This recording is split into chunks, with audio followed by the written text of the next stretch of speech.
You are now listening to the Serious Growth Podcast with your host, Leo Costa Jr. Hey, where are you from? Are you from California? No, I grew up in the D.C. metro area. Are you living in D.C. now? No, I live in Los Angeles. Oh. I came out to L.A. probably almost 21 years ago. Oh, okay. So 21 you've been out for a September. while. Yeah. I mean, this is home. My parents even moved out here like 15 years ago. Okay. Whereabouts in L.A.? Culver City. Oh, yeah. I know exactly where you're at. I back in the late 80s, I was doing a lot of bodybuilding and training and that kind of thing. And, of course, Gold's Gym Venice is the Mecca. Oh, yeah. So Culver City's right there. So that's my second home, basically. I stay between Santa Monica and Marina del Rey all the time. So I'm real familiar with that. My parents are, technically they still live in Marina del Rey, but they're I think it's this weekend, actually. I got to look at my calendar. They're moving out to Palm Desert. Oh, really? Yeah, they've been in Marina del Rey for a number of years. My dad, when he retired, was bored, so I brought him out here. Okay. And they loved it. And we played around with some different businesses, and then somehow or another, someone asked, because he's a sailor, and someone asked him about buying a boat or selling a boat, and next thing you know, he's got his boat license. Wow. And for like the last 8-9 years he's been selling boats in the marina. Oh, okay. Did he have a boat docked in the marina? Yeah, he had a boat for a long time, and then he recently sold it. I guess it's already been like 3 years since he sold that, and then he took over a second boat, which was really, he had in a management program. Yeah. And then he just sold that one, and then he got out of the boat management business, got out of the boat broker, and said, "Okay, I'm done. I'm going to retire for real this time." At 78 years old. Wow. So we'll see if it sticks. Yeah, I'm kind of skeptical about retiring because the stuff that I do, I'm having fun at, and I'm thinking, okay, why should I retire? I'm not wrapping my head around that concept yet. Oh, no, I get it. I'm almost positive that my dad's going to go out to Palm Desert, and within a year or less, he'll have his real estate license. There you go. Yeah, it sounds like he's... I'm almost positive. Yeah, it sounds like he's pretty... he's got a mindset that when he wants to do something, he just does it, right? Yeah. Interesting. And he likes to play, he likes to talk to people. He loves the whole sales process of let me show you this, let me show you that. So I got that whole entrepreneurial thing from him because, I had my first business when I was 13 or something like that, mowing lawns. Yeah. And, maybe I was 12 years old. But yeah. It's in your blood. It's in my blood. Yeah, it's in your blood. Is this podcasting, is this like your fourth career or? I don't know. it's like, let's see. Well, I've been I got started in, our family had a dairy business. Portuguese. We are in the dairy industry pretty much, especially in this area. I'm in the Central Valley, about 200 miles away I'm in the Fresno, Bakersfield area. That gives you some, some information there. But so I was supposed to be in the dairy business. I tried it a little while because I was the next generation. It wasn't in my blood, It was just I just go into a job. And then I made the leap. I got into bodybuilding, and I decided to get into personal training. My life changed forever in a really great way at that point. And I realized that what I need to keep doing no matter what, because I saw the real difference between just going to a job and having passion for what I do. I made a promise to myself, whatever I do, no matter what it is, there has to be passion. I got to be into it on that level because for me, that was a game changer. So no, so that would be 2, and then I did. I think this would be my third career, I guess, and it's still kind of related because after I got out of bodybuilding and competing, because I did all that, I asked myself, how do I stay relative in an industry that I still love? Mm-hmm. And for me, it was like, well, I can pass on information now and talk to other people.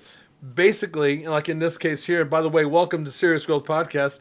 It's being able to talk to people from all walks of life and to correlate and to talk about how diet and exercise at some point throughout your life has impacted you, because it impacts us no matter who we are. to some degree. Absolutely.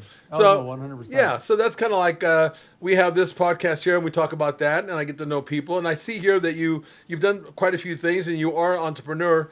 But something that stood out that I wanted to get clarification on was a vision consultant. You know, I've been around for a little while, and I've never heard of a vision consultant. Maybe you can tell us, our audience, what that really means. Yeah, no, absolutely. I'd love to. It's kind of a funny thing because 20 some years ago, you know, right out of college in the late 90s, I was teaching meditation and I was teaching movement, dance, martial arts. And I found myself on this weird path to essentially being like a Tony Robbins type, you know, like a life coach. Yeah. And there's something about it that I just didn't like. There was something about it, like there was like a power or that people were giving me that I was just like, you know, I'm like 20, 22, 23, 24 years old. I'm like, why are people willing to jump off a bridge for me, essentially? That's strange to me. And so I didn't really know what to do with it. For the last, you know, 20 plus years, as I've been pursuing acting and working on various different businesses and playing around, I always come back to working with people and kind of refocusing people and looking at whatever it is they're doing, whether they're friends or whether they actually hired me. You know, and a lot of times I get hired as like a business consultant over the years, or even sometimes as an acting coach. And I end up talking to the person, I'm trying to relate to them, I'm trying to find a way to get them to see how everything connects and where things align. And so in doing that, I realized over the years that I've essentially been refocusing them, you know, and getting their vision of what they see themselves as, and how they see themselves and where they see themselves going. And so, you know, I basically just kind of invented the moniker vision consultant because I don't like the idea of being a life coach. Like, I have friends that are life coaches, they're fantastic, and they do something that I don't do. And it's a lot of hand holding and it's a lot of, you know, kind of weeding through things. And I'm more of a big picture person. So I look at the details and then I extrapolate that out. And so, you know, I like working with businesses. I like working with individuals. So the vision consultant really is about going into someone's life or someone's business and basically reframing everything that they're doing. And sometimes it's just, you know, a simple refocusing, and other times it's really ground up, like they're miserable, they're unhappy where they're at, their business is starting to fail, and or they just have a job that they just hate. And it's like, okay, let's look at what excites you. Let's look at, you know, what really turns you on and pumps you up and gets you going, and find a way to bring that into your daily life, bring that into your work life, bring that into, you know, into fruition in a way that's actually going to excite you about getting up, you know, every morning. Right. And if need be, then I would bring in a life coach, a personal trainer, a business coach, or someone that's going to, you know, dig into the minutia of what they actually need. That, you know, maybe they need to take lessons. You know, maybe they actually need to take classes. You know, or you know, maybe it's just they need clarification, or maybe they just need someone to do the work for them that isn't their forte, to allow them to do something else. All right, let's take a quick break so I can tell you about our product. Do you want a bone-crushing grip? Good, because you're gonna get one with the amazing new Trs Gripper. It's a progressive grip builder with longer handles and a special ergonomic design that's like a dozen hand grippers in one. Start off easy and work your way up to quickly build your grip strength from wet noodle to pulverizing. The package includes a video from the world-famous strength coach, Dr. Russ Horine, the man who worked with with Leo Costa to help bring you big beyond belief in the Bulgarian power burst. Dr. Horine shows you a simple and easy to follow workout plan that takes just minutes a day right from in front of your TV set if you want. So click on the link below and let's get started building you a stronger, firmer, bone-crushing grip. Yeah, that reminds me somewhat of what I do in a consultation when a new client comes to me, because I'm in the personal training industry and business. And one of the things that's very important in my strategy for that person is to identify what it is they're really looking for. And when I say that, I mean, if I ask you what your goals are, then what I'm paying attention to and listening to is the order in which they're telling me what they want. I want to lose weight. I want to put on muscle. I want to do this. I want to do that. Generally, I don't know if you found this, but generally people will tell you in that question what is most to the least important, but they just don't know that. All they know is they want all those things.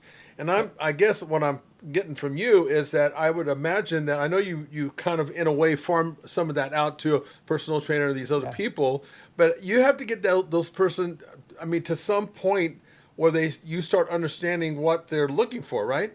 Yes. You know, and there's it's very important in my opinion that, and I think this is the problem that personal trainers have when they do, most of them when they do when they're training their clients, they don't listen to their client enough. They're talking too much. Yep. And so I would imagine that that's kind of similar in what you're talking about and what I'm talking about, because in a 4-minute consultation, because I've got it down to that, I'm already telling them what my USP is, what makes me unique, and I already know what their goals are and why they haven't reached their goals up to this point. That's what I get before I take that next move. Is that something, am I kind of on the same track as you are? Absolutely. I mean, sometimes like I had a consultation the other day and he's actually in a position that I don't know that he needs me. And I told him that because I don't really want to work with people or get paid just to get paid. Yeah. Like, it's important to pay your bills and it's important to, make money. However, if someone doesn't need me, then I'm not going to, figure out how to get them to pay me. And talking to him, I said, all right, well, tell me first, why you want to talk to me. And we just, I let him go down the rabbit hole for a few minutes on what it was that led him to me and led him to saying, yes, I want to schedule this appointment. And then I just started asking questions. And the questions that I asked led me to understand where he's at, what he really wants. And then I just refocused some of the things that he was doing, gave him, asked him some questions about where his education is and what his skills are in the area that he was looking to go into. And, at a certain point in time, the picture for me was extremely clear that he had almost everything he needed to do this. He just needed to do the work. Yeah. And so after a 30-minute conversation, he was just excited because he was like, I know exactly what to do now. I'm just going to go and do it. This is great. And I was like, fantastic. Yeah.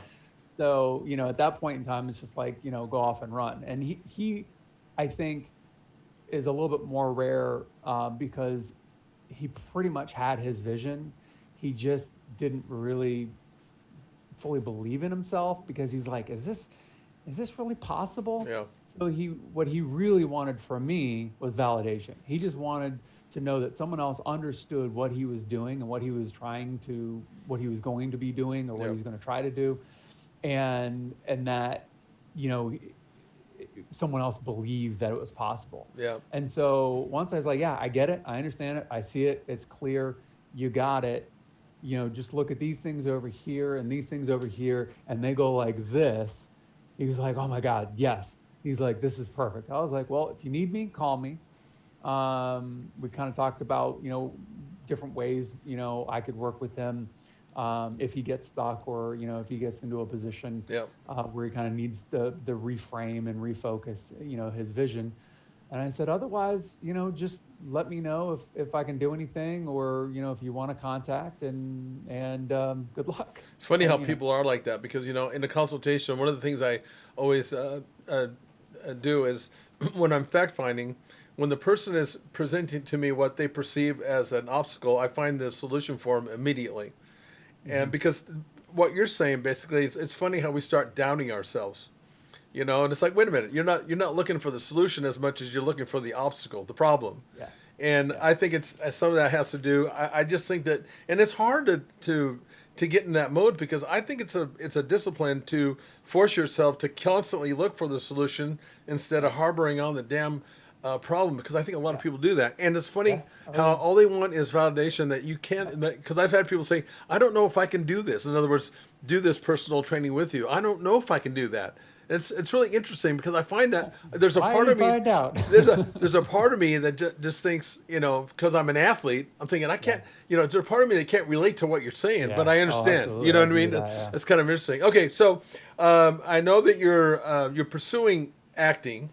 What led you into acting when you really like working? You know, based on some of the stuff that you're doing, what led you into acting?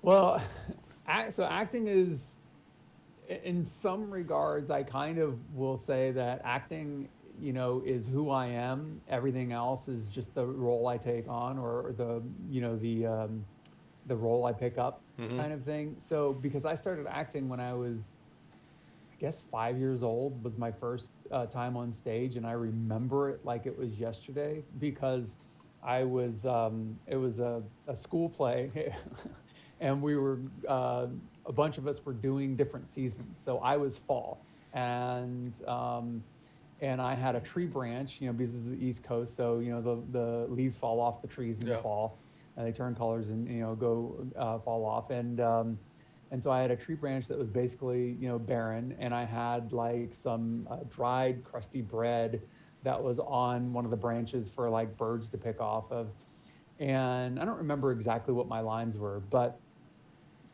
right before, you know, it was time to say my couple lines, the bread fell off my little tree branch that I was holding up. And I was like, that's not supposed to happen. And I just kind of like, you know, take in the moment, take in everyone out there. And I realized, my little 5-year-old brain, I realized they had no idea that was or wasn't supposed to happen. That's funny. And it was such a magical moment. And I just kind of did my thing, and I acknowledged it, and it was, this is just real, this is just happening. Yeah.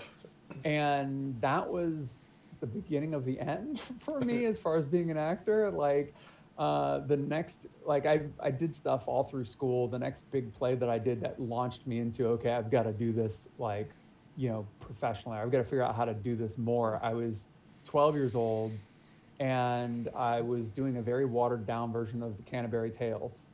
And I was playing Chaucer as like a narrator. The Chaucer was written into the version that we were doing as a narrator. And so, you know, of a 45-minute play, I think I was on stage probably by myself for almost half of the play, or maybe a third of the play. Yeah. And I just loved having the entire audience in my hands. And I just felt like, you know, they're giving me their attention, and anything I want to do, or anywhere I walk, anywhere I go, anything I talk about, they're with me. Yeah. I was like, this is the greatest thing ever. Yeah. Funny thing. Go ahead. Yeah. I mean, that was it. I mean, I've been hooked ever since. So acting is one of the few professions or few jobs that you can be an actor and never really work, and to work, you know, on a professional, you know, TV and film, you know, from like a Hollywood standpoint, it doesn't matter how good you are. It doesn't matter what you look like. All that matters is the people who are casting, or the people who are looking to make their movie. If they see you and see that you can bring to life whatever it is that their vision is, then they're going to put you in it. Yeah, I think. And, you know, for better or for worse, that's not up to the actor, because it's a director's medium, or TV's a writer's medium. Yeah, it's an interesting perspective that people probably don't really understand all the way at times, you know. Going back to what you were saying about that falling off your branch, that bread falling off your branch, and you just playing it off like it was, I mean, you knew something instinctively at such a young age, because what happens, again, I'm going to correlate something, what happens in bodybuilding and the mistakes that because in bodybuilding you have a segment of your your sport, you do a 1.5-minute routine, a choreographed routine. And the mistake that so many people make, they turn the music on and they either forget their routine or they make a mistake. And instead of just continuing on and going through the motions, they do the worst thing they can do is they make it a scene to where it's like, okay, obviously you screwed up. But, Right. you knew that at a very young age, which I think is pretty interesting. That's pretty instinctive, I think. Oh I don't yeah. know, No, it definitely is. And I don't know. I think you can teach someone that, but they have to mess up a bunch, Yeah. and they have to have those moments where they're called out for. Remember that moment where you just made this big scene on stage Yeah. because you were doing this thing because it's, didn't go as planned. Yeah, don't do that. Yeah, don't do that. That's for sure. And and the thing about that is I sort of I can relate to you, like having the attention of the crowd. When I really started enjoying bodybuilding, because I love the posing part of it. Yeah. I loved it when the game, I call it the game slowing down. Because when I first went out there and did this, it was like very fast, and I didn't even remember when I did my first routine. I did it well, but it was all too fast because I was Yeah. nervous and all. You know what I mean? Maybe, I don't know. Oh no, absolutely. Oh, I definitely know. But when it got to the point where it was really it slowed way down, now I had a tremendous amount of fun because now I felt like I was really communicating with that audience. I think that's what you're saying. It's Yes. an addictive thing that happens that maybe some people Oh. don't really understand.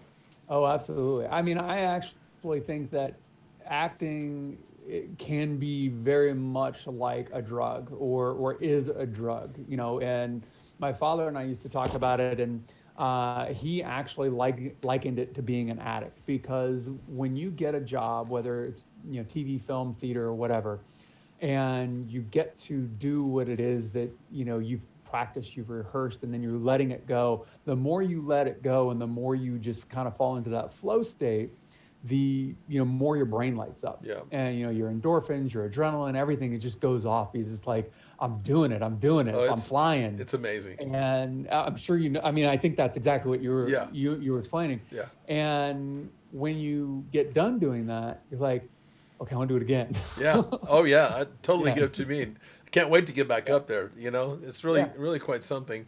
So tell me, content provider. Let me see. Did I say that right? Content Content creator. creator. Sorry about that. Okay. So- Again, tell me a little more specific what you mean by that.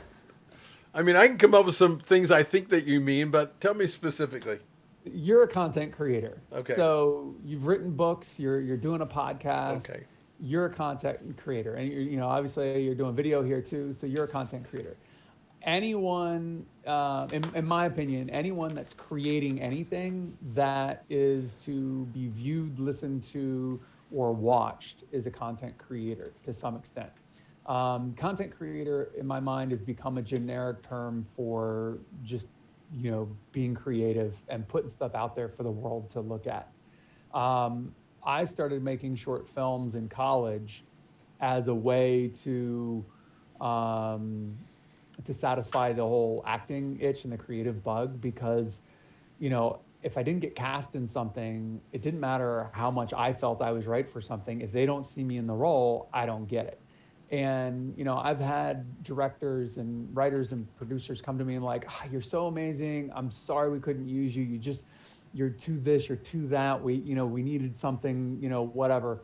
And so the first time that happened when I was in college, I realized I was like, I have no control over being an actor. I need to do more. And so I started creating short films. And I think I've created, produced, written like 30, 40 short films or something like that. Mm-hmm. And I'm now playing with the idea. I've done tests, but I haven't loved anything. Because of the whole vision consultant thing, I've been playing with ideas of just reframing ideas and putting little videos out, like faith, for instance. I'm a man of faith. However, I wouldn't call myself a religious person, and I wasn't raised, with religion. My dad's an atheist. My mom just kind of let religion go at a very early age. It wasn't big in her family growing up. But at the same token, I'm a man of extreme faith. Like, I have, I have faith that you're going to be here today. you know, I have faith in my friends. If I call them up, and I need to talk, they're going to be there.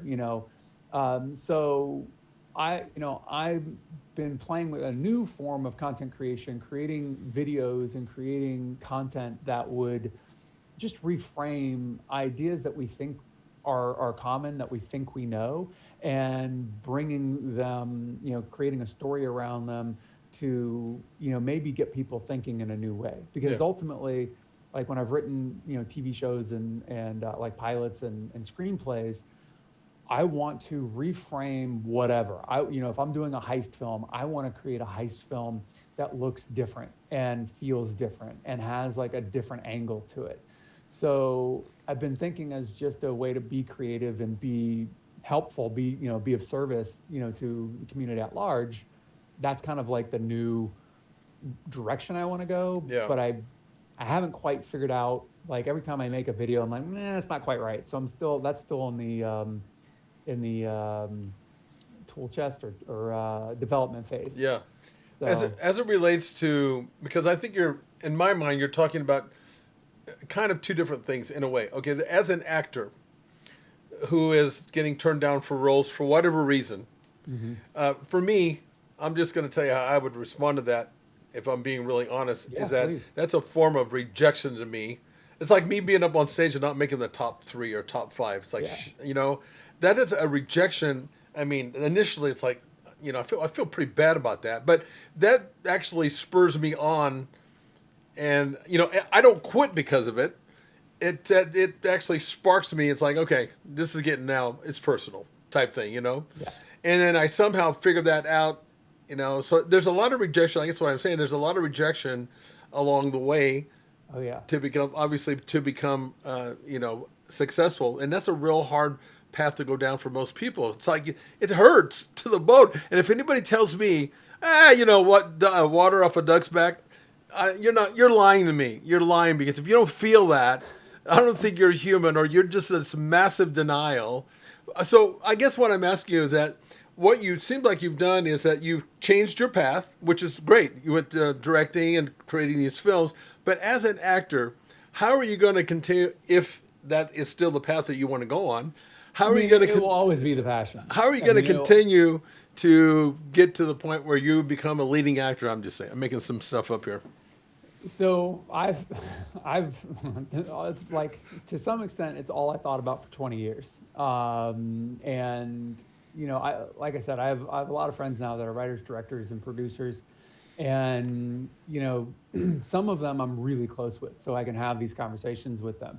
And Hollywood is a very unique thing, because unlike, I think, in bodybuilding, if you take it personally, you can go to the gym, you can work out harder, you can work on your calves, or you can work on your triceps or your delts or something like that. Aesthetics. You can dial in your diet. Yeah. You can do that. As an actor, it doesn't matter how good you are. If you're not right for the role, you're not right for the role, and that is subjective. Yep. So the only way that I can control, and so when I graduated college, my directing professor said to me, "So what are you going to do?" I'm like, "Well, I'm going to go out to Hollywood and be the next J. Michael Silver." Yeah. And he's like, "Well, what if they don't want you?" I was like, "Well, then I'll just make my own stuff and put myself in it." And you can't take rejection personal in acting, because it doesn't help you, because it doesn't. You can't go work harder. Some people maybe, perhaps, but if you're good and you get booked, and I've done over 40 movies and TV shows. Yeah. If you're a working actor and you've done it, you've gotten paid, and you've had scenes opposite award-winning actors, then at that point in time, it's not up to you. So what you can do is create content, and you can do a better job of showing people who you are.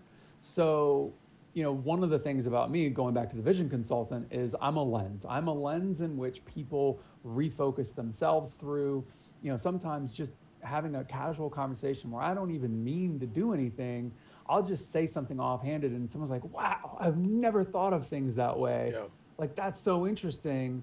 And then that leads us down a bit of a rabbit hole.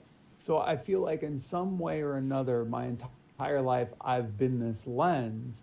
And if you think about actors, like most actors, they represent, like Keanu Reeves, he represents the one. He's that guy. He's the guy that you don't see coming, and he ends up being the one that you had, John Wick, you feared the most, kind of thing. Or Harrison Ford, like every single one of his films, he's just getting blown around. Like Indiana Jones, he's just getting blown around from one thing to the next. He's trying to help his father in the Holy Grail movie, or the Holy Grail movie, or in Raiders of the Lost Ark, he's going out and helping his old lover, and he's just getting pulled this way and that way. So all that to say is, I think the reason why most people haven't figured out how to use me as a leading man, or put me in some of the bigger roles, is because they don't understand what to do with someone whose essence is to be a lens for other people, or to reframe what is going on in a situation. And a friend of mine actually wrote a script. Unfortunately, we're never able to get it produced. He ended up turning it into a book called Painless. Great book, great script. And in that film, he wrote me as the lens of the film. So it's almost the whole film is my POV. And what does that stand for? I'm sorry to interrupt. POV, what does that mean? Oh, point of view. Okay, thank you. So if I can show with my content that I'm creating, if I can tell stories and show people how I tell stories, and show people the way I look at things, then when they have a character, for instance, I always thought like I would be great as a physicist, or a teacher that isn't just a teacher, isn't just a physicist. So, when it comes time to save the day, my catchphrase would be, well, I'm not just a teacher, or something like that, because I'm recontextualizing the situation, and I'm able to come at it from a point of view that other people won't. And so that I can, utilize what's in front of me, kind of like being a MacGyver. You remember the old show MacGyver? Yeah. So kind of like using what I have at my disposal to, to look at the problem in a new way. So my goal ultimately is to, create content that's, good for me, helps my community at large, giving them alternative perspectives, to maybe change their perceptions of things, open them up to new ideas and so forth. But then also that will give all the casting directors, writers, and producers a way of looking at me that they may have not ever seen me before. That's smart. Or they couldn't necessarily put their finger on, because they're like, we know you're good, we know we like you, but we don't know why. And I think what's pretty smart in your strategy is that you're willing and have the ability to keep adapting in your environment, and at some point good things will happen. I mean, that's kind of the same thing that happens again in our industry, the same way. Where I've started and where I've ended up is not where I thought I was going to end up. Yeah, exactly. And when I look at what was I doing to do that, I just kept at it. I just kept looking for ways, like what you're doing, looking for ways to get better. And I mean, ultimately that's what you're doing. And a good coach, and you almost sound like I know you don't like calling yourself a life coach, but when I go back and look at coaches that I had in sports, the ones that were really good were the ones that had the ability to adapt to the team that they had, instead of forcing the team to adapt to the coach's ideas. And that's kind of what you remind me of when the way you're talking. Is that correct? Yeah, 100%. Yeah. That you got it. Like, I mean, to a certain extent, I feel like you can tell someone who you are. You can tell someone, exactly what you do.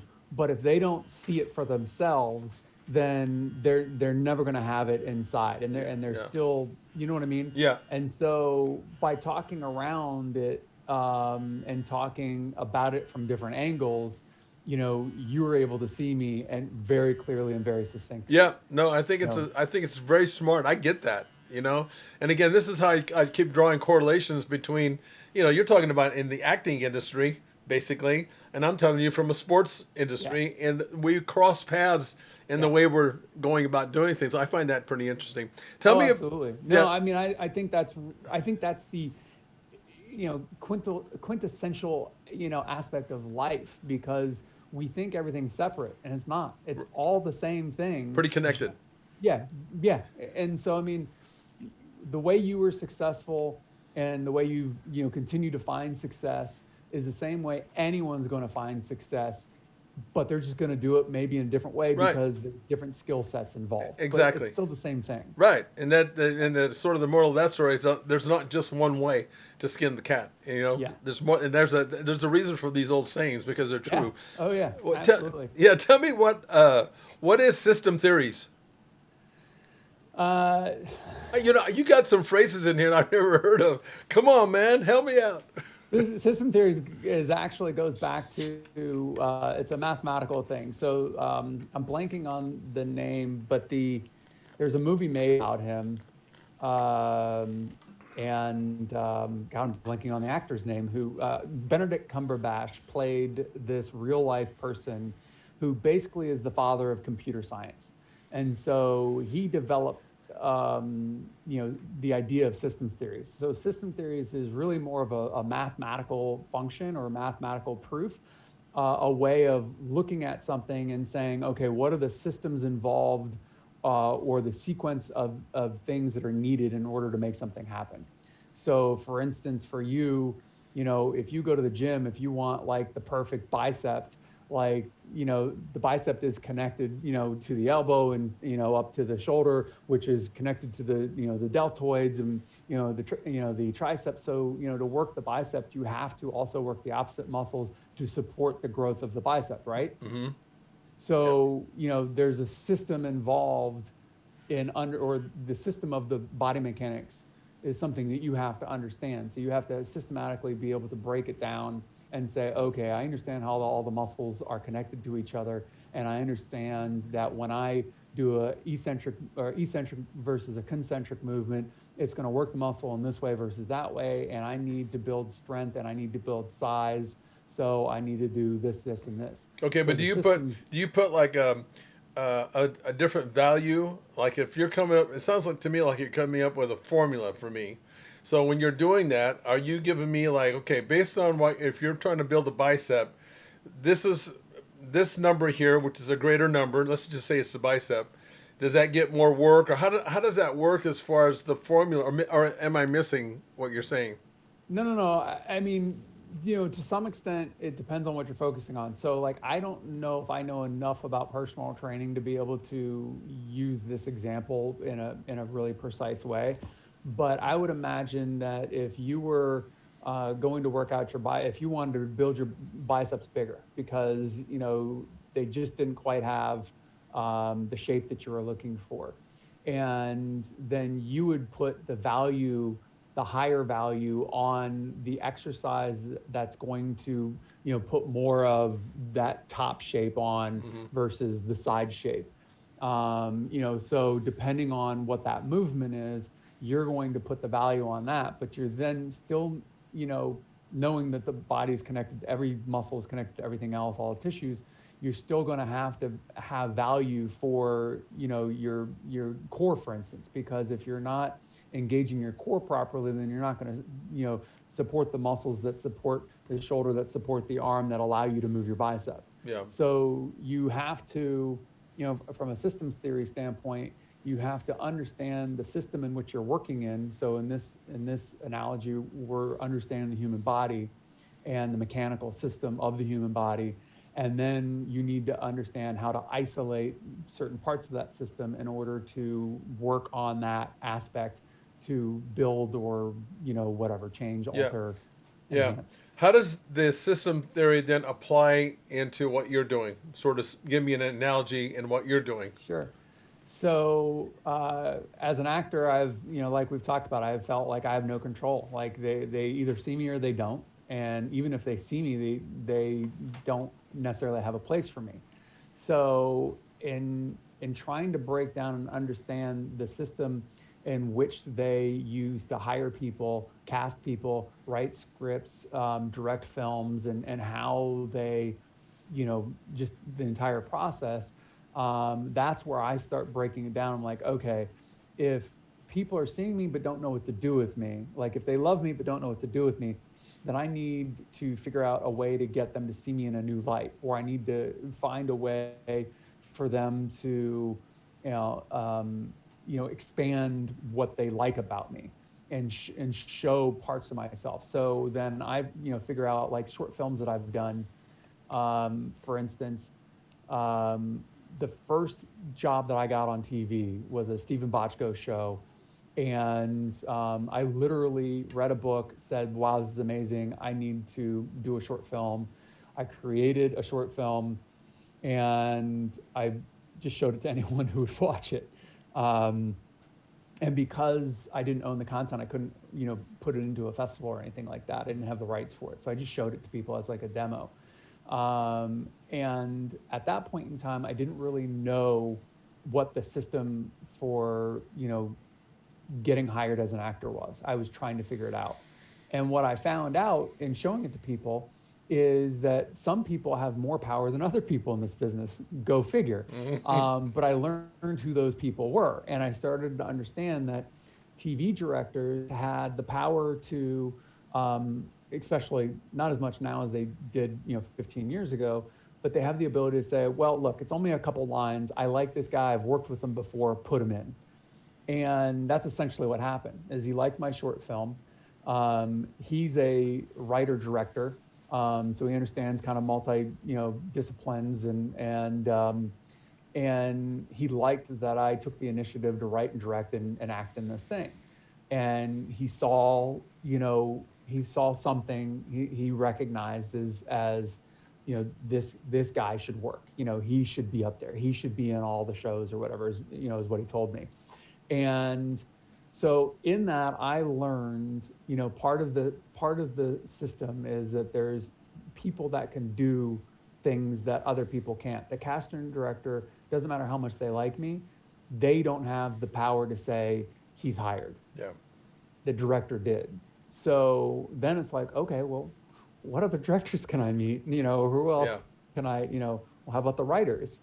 And so understanding the systems of, of the entertainment industry has allowed me to network, but also be authentic, because it's not like, oh, you're a writer, I need to know you because you can put me in your thing. It's like, how do I connect to you? Right. Do we like each other? Do we have things in common? Are you a rock climber? Are you, do you sail? Do you like hiking? Do you like working out? Because if you're just a writer and you like drinking, like I'm not a big drinker, so we may not be getting along. Right. So I think, you've probably found this in your career, I would have to imagine, because I think it's just a universal truth. You have to authentically connect to people. And if you can authentically connect to people in a genuine way, then it's no longer, networking is no longer like, I really need your help. It's like, wow, you're an amazing person. I like hanging out with you. And then, one day an opening, comes available and they're like, hey, are you available for this thing? I'd love to use you for this, or love to work with you on this project. I got this new thing going. And it's like, oh yeah, absolutely. Yeah. And the way that I relate that to what you're saying is with personal training, two things I want to mention to you. With personal trainers, I've always told them, don't mail it in when you're with your clients, because they're going to know if you're present, if you're authentic, in other words, or if you're not. You're only going to fool for so long, and they'll sense that, and you're not going to have a very good retention rate with your clientele. That's kind of, and you're not going to get referrals. Exactly. And then well, one of the things when you said about figuring out who's making it's the director, not these other people. Arnold Schwarzenegger once said, because a lot of times what happens in bodybuilding, I saw it so many times, and I'm as competitive as the next person, but some of these people go off stage, they throw their trophy, I got screwed, and they're always bitching and moaning about the reasons why they didn't, take first place. And Arnold Schwarzenegger once said, he said, you got to learn how to play the game.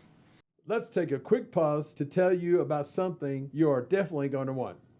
Do you want a bone-crushing grip? Good, because you're gonna get one with the amazing new TRS Gripper. It's a progressive grip builder with longer handles and a special ergonomic design that's like a dozen hand grippers in one. Start off easy and work your way up to quickly build your grip strength from wet noodle to pulverizing. The package includes a video from the world-famous strength coach, Dr. Russ Horine, the man who worked with Leo Costa to help bring you big beyond belief in the Bulgarian Power Burst. Dr. Horine shows you a simple and easy to follow workout plan that takes just minutes a day right from in front of your TV set if you want. So click on the link below and let's get started building you a stronger, firmer, bone-crushing grip.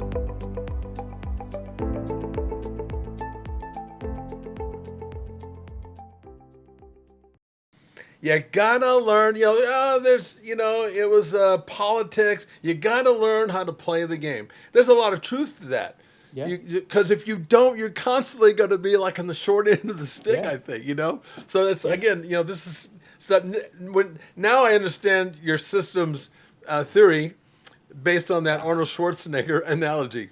Yeah. I got it. No, and I mean, I think what was the movie that he did that's super famous with where he was competing against Lou Ferrigno, and he was messing with his head the whole time. Pumping Iron, I think. One of Pumping those. Iron, yeah. It may not have been Pumping Iron, but there was two. I get them confused, but it was. I think it was Pumping Iron. Yeah, I know who you're talking. Yeah, I remember when he was sitting around the table telling Louis, "Hey, this is before the show even happened." And of course, Arnold at that point, I think he had won 6 Olympias, and he said, "Louis, can you imagine how I feel? I called my parents today. This is the day before the show." And he said, "I told him that I won my 7th Olympia." That was just Arnold playing in Louis' head. He was really good at that. He's a prankster, yeah. big time. No, I remember that. That's funny. I mean, and I think everything Arnold did in his career, all his success was because of that same type of thing where he knew how to break down the system and he knew how to play it. He knew how to play the game. Exactly. And he knew how to get in a competitor's head, because being number one isn't just about being good. That's right. It's about everything. That's right. And having all of the pieces. That's right. And he's a good example, in my opinion. He's not the greatest actor in the world, but he became one of the greatest box office hits in the world. Yep. So there you go, right? Yep. I have Exactly. I have a question for you. Okay, you said you've been 20 years in sales, business development, and storytelling. Storytelling. What kind of storytelling do you mean by that? So Are you doing this on purpose? yeah.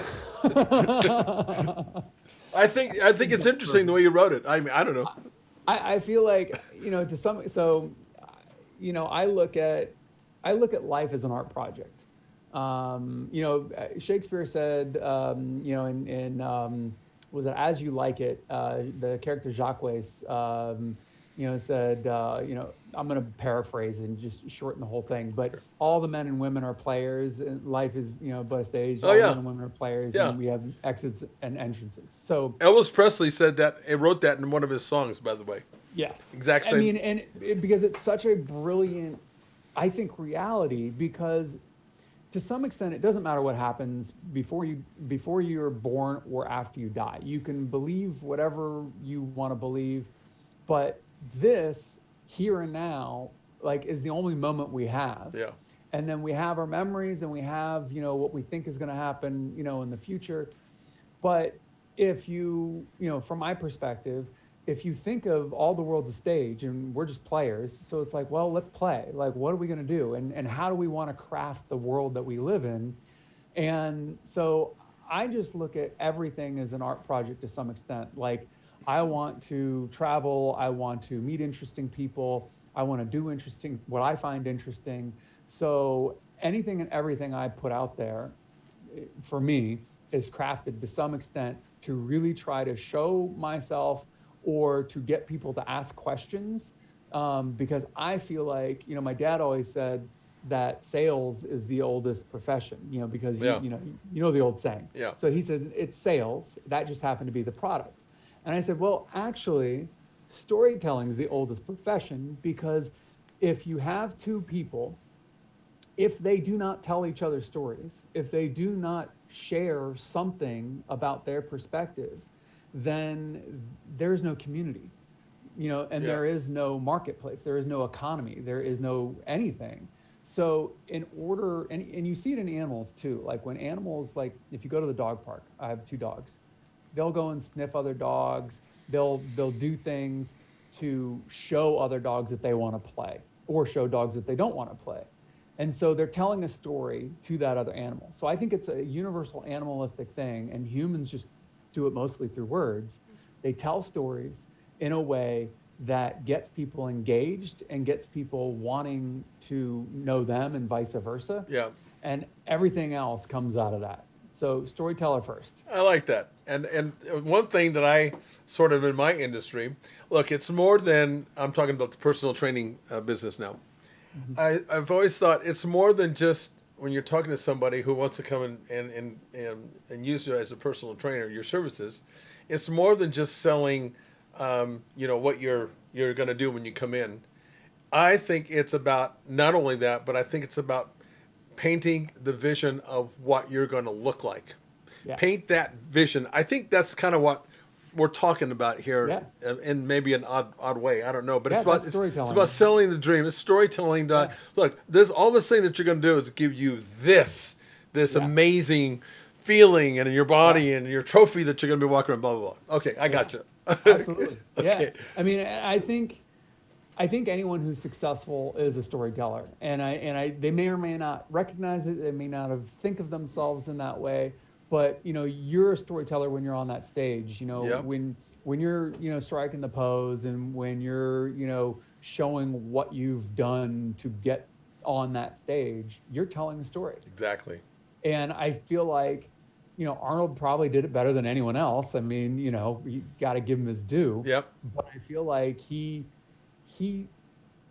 made the industry, the bodybuilding industry, what it is, because he showed such an amazing story to people in his posing, in his work ethic, and then eventually the documentary, that came out.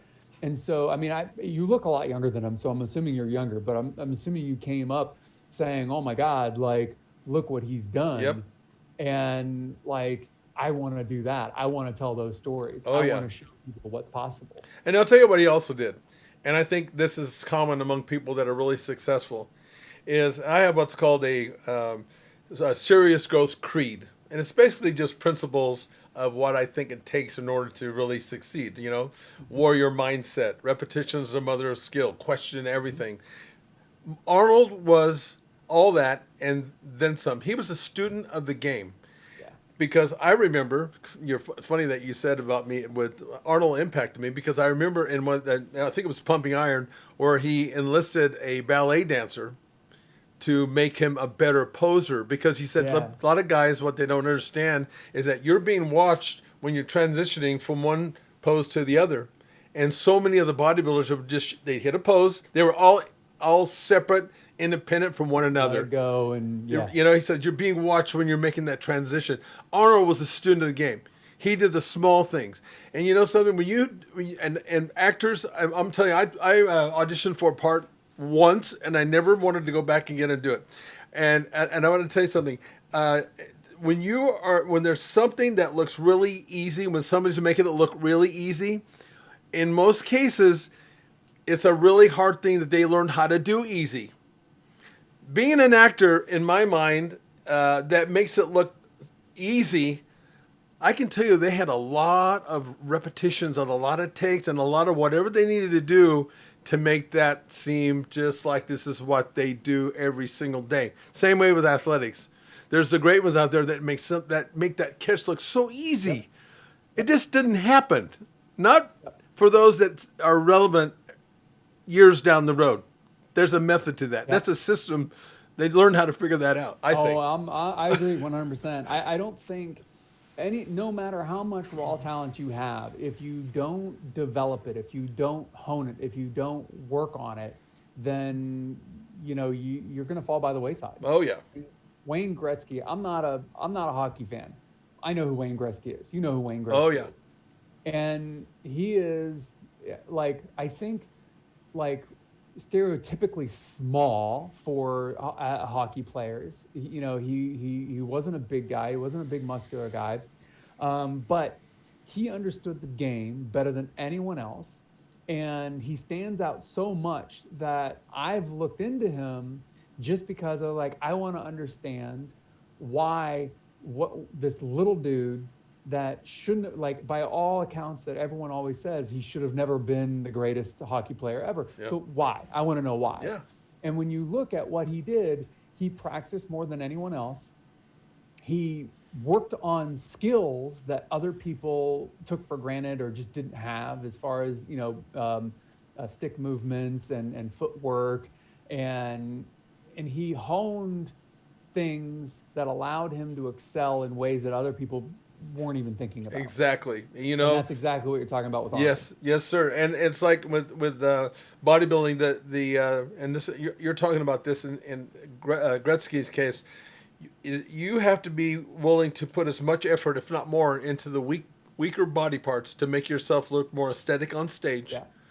And that takes a huge amount of discipline, Yeah. you know, and motivation and all those things that we're talking about. That's part of the success of you know, that's a common thing among those people that make it to the top, not just pure talent. Sure. I guess this might be the exit question, but what, in your opinion, what do you think is the reason, or are the reasons that I think that most people underachieve? I think lack of vision.